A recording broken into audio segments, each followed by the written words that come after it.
Hello there, everyone. I am John Allen, the editor of Crux, an independent online Catholic news source. You can find us online at cruxnow.com. That is cruxnow.com. Welcome to another episode of The John Allen Show, brought to you by the fantastic people at the Word on Fire Institute of Bishop Robert Barron. You can find all their resources online at wordonfire.institute. Again, that is wordonfire.institute. Now, today is day two of what the Italians call La Ripresa. I am coming to you from my home in Rome, in Italy. Ripresa is an Italian word meaning starting again, and basically it refers to a gradual loosening up of what had been a 50-day-long national quarantine. As of Monday of this week, certain what are defined as key industries here in Italy were allowed to crank back up. They include automotives, agriculture, forestry, fashion, a number of other things. Obviously, observing social distancing protocols with employees wearing masks and gloves and so on. The projection is based on a government plan announced Sunday night that as of May 4th, restrictions on personal movement will ease up so that people will be able to move around their own communities and their own regions without carrying these forms that the government heretofore has required you to fill out, swearing you are moving for one of three recognized reasons, that is, going to the grocery store or pharmacy, going to work at an industry defined as essential, or going to the doctor or other healthcare facility, and the fourth was getting home from one of those three things. As of the 4th, that will no longer be the case. People will be able to move around. They can go to the park, again, observing social distancing protocols and so on. They can go visit their families and their friends, should they choose. Later in the month, stores are projected to reopen in stages. And by the end of the month, depending upon whether the infection rate remains low, that is, whether the curve remains flat, then bars, restaurants, museums, cinemas, other gathering places can reopen. What we don't yet have is a date for lifting the suspension of public mass here in Italy. In his address, or rather televised press conference on Sunday evening, Italian Prime Minister Giuseppe Conte announced that funerals, small-scale funerals, limited at no more than 15 participants, therefore largely the immediate family, can be celebrated in church, but he did not provide a date for restarting the public celebration of the Mass. Word from his technical scientific committee, the group of people guiding him through this process, is that it may not be until May 25th. That produced a fairly testy response from the Italian bishops just when it looked as if we were on the brink of a church-state showdown here in Italy. Pope Francis used his morning mass on Tuesday to call for prudence and obedience with regard to plans for exiting from the coronavirus pandemic. That seemed to take the wind out of the sails of much of the Catholic resistance here. We will break all that down for you. A couple of other Catholic stories of note, one going on here, one going on in the States. On this side of the Atlantic, Pope Francis also on Tuesday announced that he was creating a foundation dedicated to the memory of one of his predecessors, Pope John Paul I, the smiling Pope of 33 days in 1978. Many observers took that as yet another indication not only of how fond Pope Francis is of Papa Luciani, as he's known to the Italians, but also that his sainthood date may be drawing nearer. Finally, in the United States, twice in recent days, President Donald Trump has held telephone conference calls with faith leaders. On the 17th of April, he held one with religious leaders generally. And then on the 24th of April, he held one with 600 Catholic leaders, both bishops, leaders in Catholic education, and so on. In both cases, the question of restarting church life was discussed. In both cases, the politics of 2020 also figured fairly heavily. We will break all that down for you in this episode of The John Allen Show. Those are the headlines. Please stick around for the context. Hey everybody, it's Jared Zimmer, the director of Bishop Robert Barron's Word on Fire Institute. I hope you're enjoying the John Allen Show, which is yet another production brought to you by the Word on Fire Institute. I wanted to take a few seconds just to invite you to become a member of the Institute, where we offer numerous different aspects that can help form you as an evangelist. Things like courses on theology and philosophy and psychology and sociology. You'll also receive a quarterly journal in the mail throughout the year. Another exclusive offer that we'll be having if you enjoy the John Allen Show is a live Q&A with John, where you can ask questions about the culture, the church, media, etc. So when you join, you also get free access to Word on Fire Digital, which houses all of Bishop Barron's feature films, topical studies, study materials, and the like. So visit wordonfire.institute and come help us proclaim Christ to the culture. All right, let us begin with church-state tensions in Italy. And we single Italy out, well, for one thing, because I'm here, and therefore it is the place most immediately familiar to me. But beyond that, Italy led, let us remember, much of the world into the coronavirus crisis. Outside of China, the coronavirus really exploded here first. Infection rates peaked here first. Hospitals in the north of Italy were overwhelmed here first. And the kinds of lockdown measures that have since become common around the rest of the world were introduced here first. Italy introduced its nationwide quarantine on the 8th of March that followed an earlier quarantine in 14 northern Italian regions, principally Lombardy, that's the massive region centered on the city of Milan, which is the industrial and financial capital of the country. And once again, Italy is leading the way in terms of how you exit from something like this. Now, it was widely known for several days that Prime Minister Conte was planning to unveil what the Italians call Phase 2, Fase 2, his program for restarting life in a kind of gradual, staggered fashion.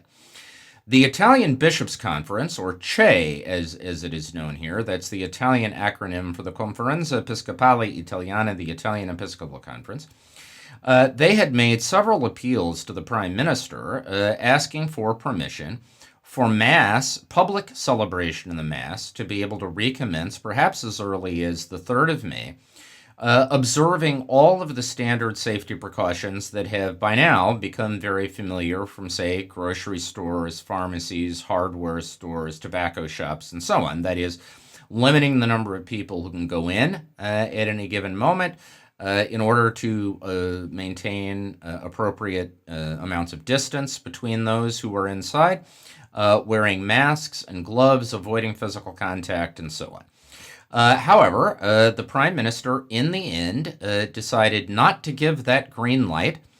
He authorized small-scale funerals for members of the immediate family, capping participation at 15 people, but not public celebration of the Mass. Now, this was quite frustrating to a number of Italian bishops. Sunday evening, the Italian Bishops' Conference, CE, put out a statement in which they said they could not stand by and watch religious freedom in Italy be violated. Many people took that as a not-so-subtle threat that if Prime Minister Conte did not give give permission for restarting Mass, then the bishops would simply act on their own, invoking religious freedom guarantees in the Italian Constitution to assert that they did not need government permission in order to reopen the central act of cult, the central act of worship of the Catholic faith. Now, during the day on Monday, that drumbeat became more and more intense. A number of commentators, and by the way, not just bishops, one of the interesting things about this is how many Italian politicians distanced themselves from Conte's refusal to authorize the resumption of a public Mass. And not just the usual right-wing suspects that you might expect, but senior figures in the country's left-wing political parties indicated they thought this was a mistake, that they were opposed to it, that they thought it violated religious freedom protections guaranteed in the Italian Constitution, and so on. In fact, by Monday evening, one of the country's leading newspapers posted an item on its website, the headline of which was announcing the Partito di tutti contro Conti, that is, the party of everyone against Conti. Basically, the idea was that the criticism had become so intense during the day on Monday that the prime minister's position might actually be unsustainable. And many people were predicting a kind of massive church-state conflict over this issue until, that is, Tuesday morning. Now, during the day on Monday, Pope Francis did not say anything about this standoff. Neither did the Vatican issue any kind of official statement, although it should be noted that it was widely reported in the Italian media that critical statement by the Italian bishop Sunday night was issued with the approval of the Vatican Secretariat of State. And at no point has the Vatican denied that report, so they allowed that impression to stand. However, Tuesday morning, during his live-streamed 7 a.m. Rome time morning mass from the Casa Santa Marta, that's the residence on Vatican grounds where Pope Francis has chosen to live, and of course he's been live streaming that mass every day since the beginning of these lockdowns. Every morning, the Pope begins with a prayer intention. And occasionally those prayer intentions have made news, and that was certainly the case, excuse me, that was certainly the case Tuesday morning. Pope Francis began by saying that he notes that in these days measures are being adopted to allow for an exit from the crisis, and he prayed that the people of God, that all of us, may have the grace of prudence and obedience to the measures that are being disposed. Now, had he stopped that sentence at prudence, it might have been somewhat ambivalent, but when he added the word obedience, that was clearly understood in Italy as a gesture of support for the prime minister and as a not-so-subtle way of advising the Italian bishops basically to dial down their criticism, to back off. And by the end of the day on Tuesday, all of the kind of projected confrontations, denunciations, acerbic public exchanges that people had been predicting on Monday essentially went away. Basically speaking, Pope Francis did Prime Minister Conte a massive political favor, because had the Pope gone the opposite direction, had he encouraged the bishops to defy the Prime Minister's decision, then quite likely they would have done so. That portion of the represa, of Fase 2, of Phase 2, would have disintegrated. It would have essentially been dead on arrival, and it probably also would have sent a signal to other social actors that there's no reason they couldn't defy the dispositions of the government too, because if the church can do it, if the bishops can do it, why can't they? And it would have put the prime minister in an extraordinarily awkward position. Instead, Pope Francis has strengthened his hand significantly. He's eliminated what looked like the single most significant and most menacing source of resistance to the prime minister's plan, and allowed this phase 2, therefore, to unfold more or less as Prime Minister Conte announced it. Now, I think undoubtedly most of that is genuine pastoral concern on the part of Pope Francis, because the situation here in Italy with restarting Mass is complicated. I mean, there are plenty of churches here in Italy, particularly in big cities such as Rome, where you have these massive, soaring structures where there is all kinds of space inside to allow a limited number of people in without posing any kind of threat of transmitting the virus. The ceilings are soaring, and therefore there is, and you have stained glass windows you can open up. The weather here in Italy right now is quite lovely. So you can get terrific airflow. People can, of course, be instructed to wear a mask and gloves. You can take common sense measures such as skipping the sign of peace, such as distributing communion only in the hand, and probably it would be a good deal safer going to a 50-minute liturgy in such an environment than spending the same amount of time in a cramped, confined grocery store, which people have been doing on almost a daily basis since the beginning of this pandemic.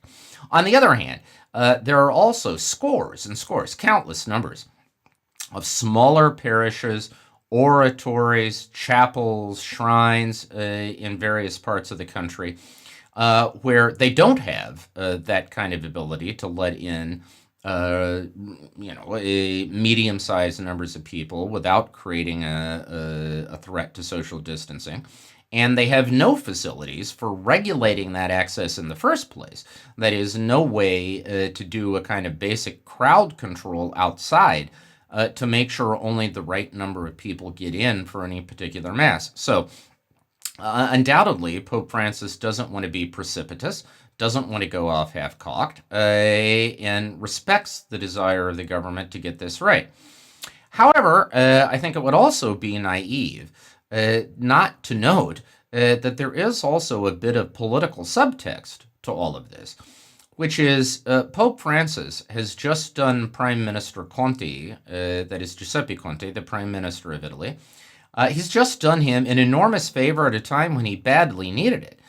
Because people have been talking here for weeks about the desire of some political forces and actors to get rid of Conte. People have been speculating about who his successor might be. There's been a lot of talk that, maybe he can get us through this crisis, but he's not the guy to lead the recovery. And had there been massive social resistance to his reopening plan, that could have been the straw that broke the camel's back. Instead, Pope Francis has given Conte some breathing room. In effect, Pope Francis has put some money in the bank with Prime Minister Conte.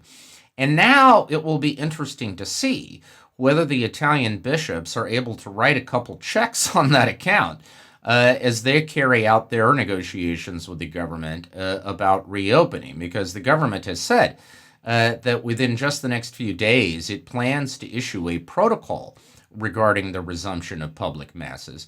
The bishops may, in fact, be in a much stronger position today in terms of trying to move the ball on those negotiations, because they may be doing so under a prime minister who feels like he needs to return a papal favor.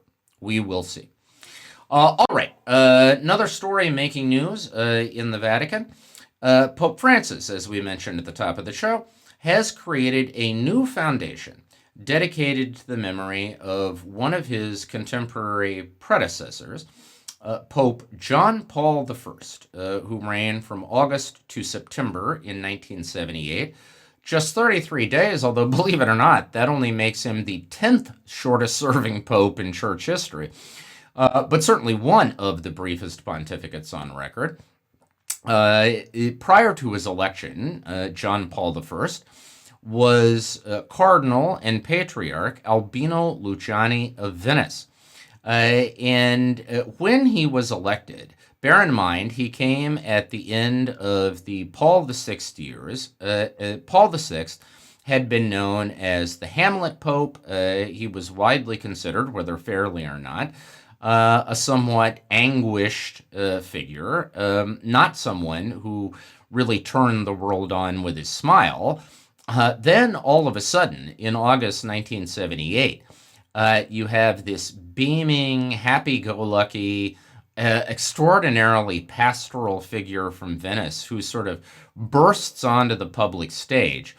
He is approachable. He is humble. He is not hung up on protocol, on ceremony.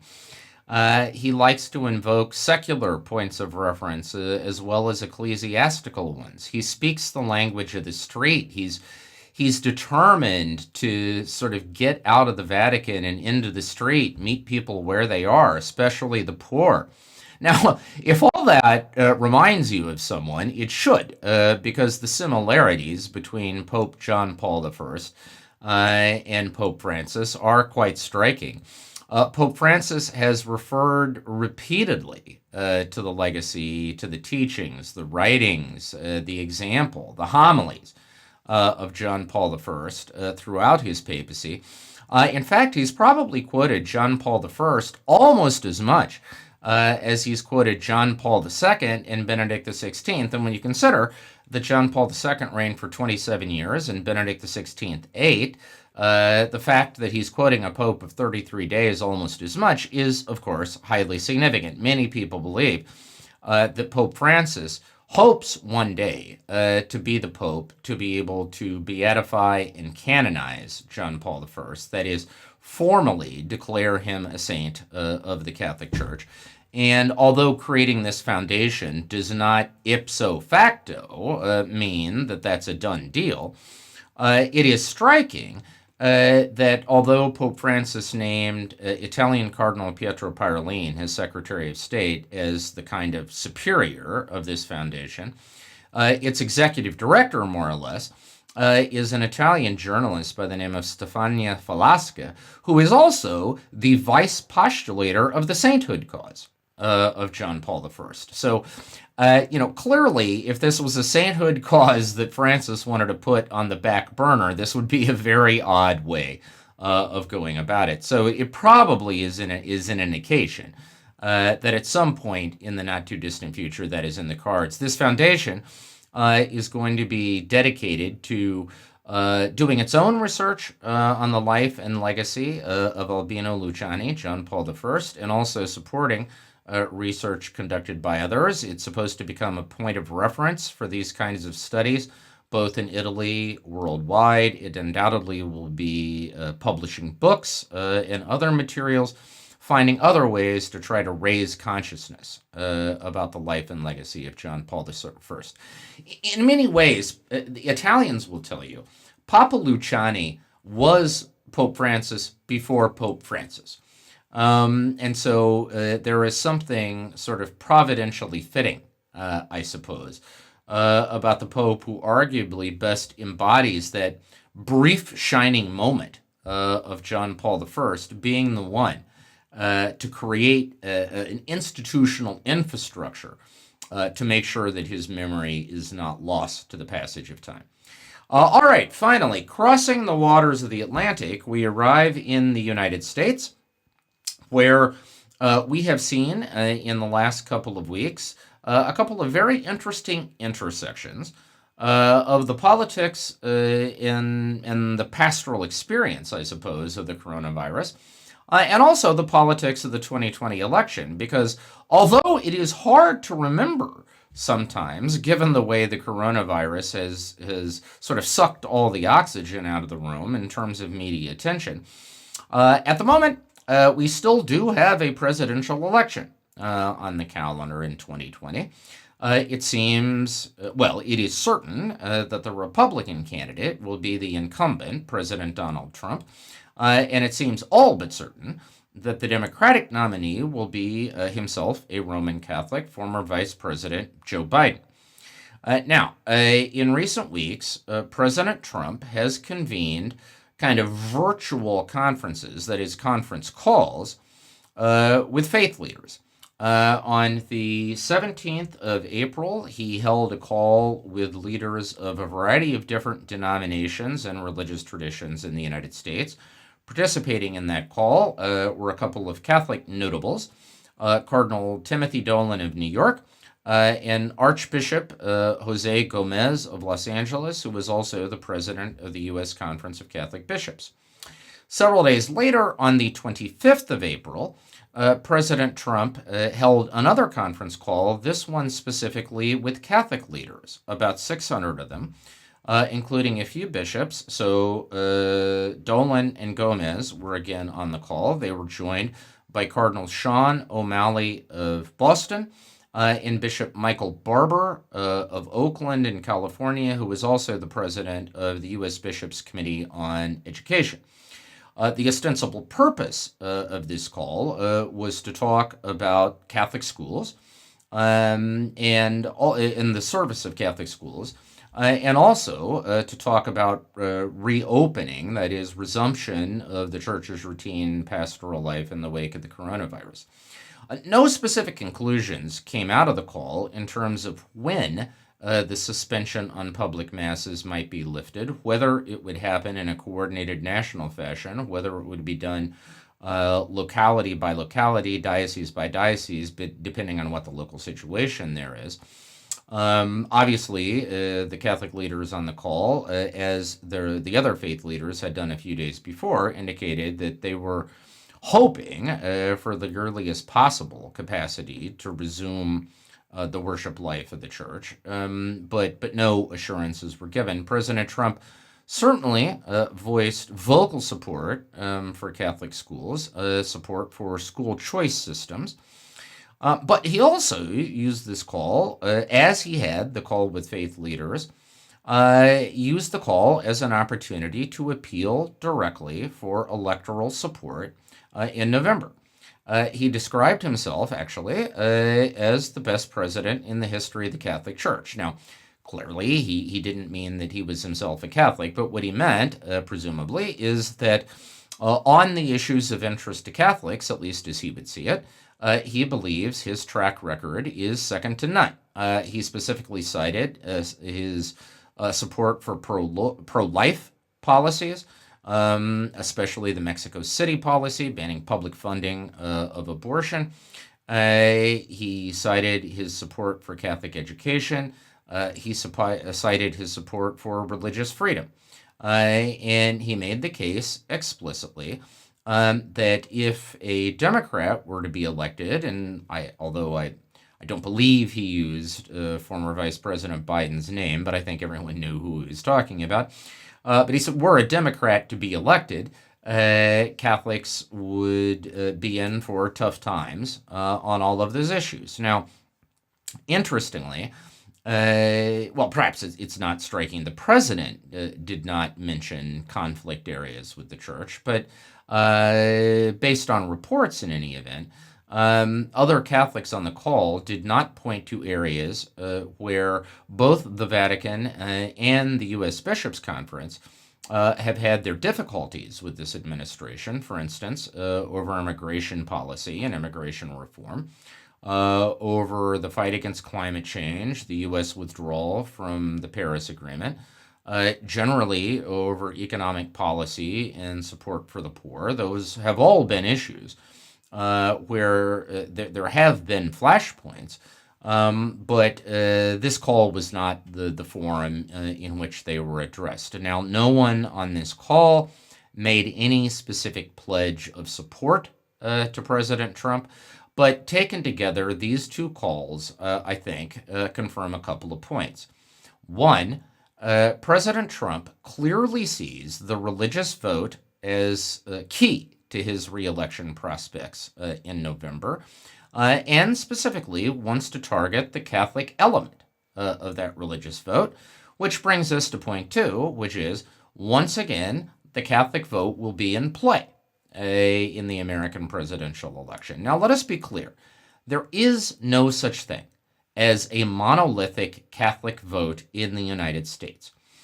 In the main, Catholics are the 25% or so who of the voting age population who are Catholic are a fairly faithful mirror of the general population. That is, roughly 45% or so go in every election knowing they're going to vote for the Democrat. 45% or so go in knowing they're going to vote for the Republican. The fight is always over that 10 to 5% that's in the middle. But in what is likely to be a hard-fought and close election, a movement of 5% of the Catholic vote, one direction or the other, particularly in key battleground states where Catholics are disproportionately represented, such as the Southwest and the Mideast. In those places, even a small movement of the Catholic vote could have enormous repercussions.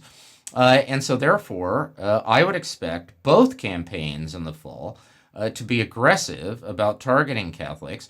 And, of course, they're going to have to go about that targeting potentially in a somewhat innovative fashion because We may not yet be in November in a place where President Trump can have one of his mass MAGA rallies in a Catholic stronghold such as Pennsylvania or Ohio or Texas, where there are significant numbers of Catholics, and assuming Joe Biden is the nominee, he may not be able to do that either. And so this may be a campaign that leans more heavily on kind of virtual outreach, social media strategies, online town halls, and so on, than it does on conventional press the flesh. But in any event, signs are both campaigns are probably going to be interested in trying to slice off as much of the Catholic political pie as they possibly can. All right, you can find full coverage of all of those stories on the Crux site. Once again, that is cruxnow.com. Cruxnow.com, your one-stop shopping destination for the best in smart, wired, and independent Catholic journalism. Do be checking out, as this quarantine rolls on, do be checking out the resources brought to you by the Word on Fire Institute. Plenty of Bishop Barron's material, but plenty of other things beyond that. So do be on their site on a regular basis, wordonfire.institute, wordonfire.institute. All right, that is the John Allen Show for this week. Thanks for being with us. We will be with you again soon. In the meantime, stay safe, stay healthy, have a fantastic and blessed time.